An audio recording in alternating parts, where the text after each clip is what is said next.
In the spring of 1901, a group of Greek sponge divers descended into the waters off the small island of Antikythera. They weren't looking for history, they were looking for sponges. But nearly 45 meters below the surface, they found something else entirely. The wreck of an ancient Roman cargo ship, resting on the seafloor for over 2,000 years.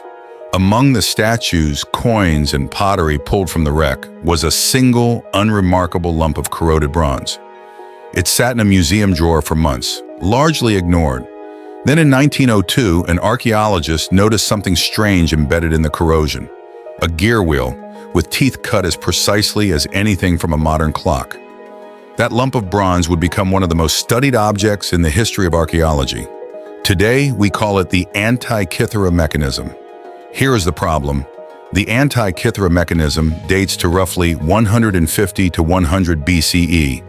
That's over 2,000 years ago, 1,000 years before Europe would build anything remotely comparable in mechanical complexity. And yet inside this hand-sized bronze box, researchers eventually found more than 30 interlocking gears, some with teeth smaller than a grain of rice. Using X-ray and CT imaging decades later, scientists mapped out its full function. It tracked the position of the sun and moon, predicted eclipses years in advance, modeled the irregular orbit of the moon, and even displayed the 4-year cycle of the ancient Olympic Games. This wasn't a toy, it wasn't decoration, it was a working astronomical computer, built entirely from bronze without a single electronic part, at a level of engineering precision that simply should not have existed yet. The question that has haunted historians for over a century is simple. How? How did anyone in the ancient world design something this advanced? And why does nothing else like it survive?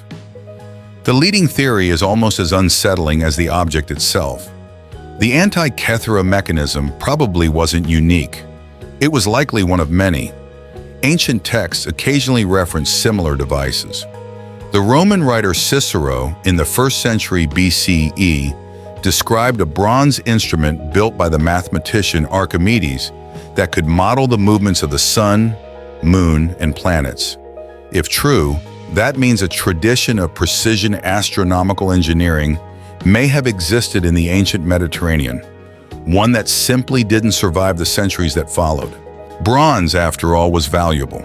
Old or broken mechanisms were often melted down and reused, long before anyone thought to preserve them as historical artifacts, which raises an uncomfortable possibility.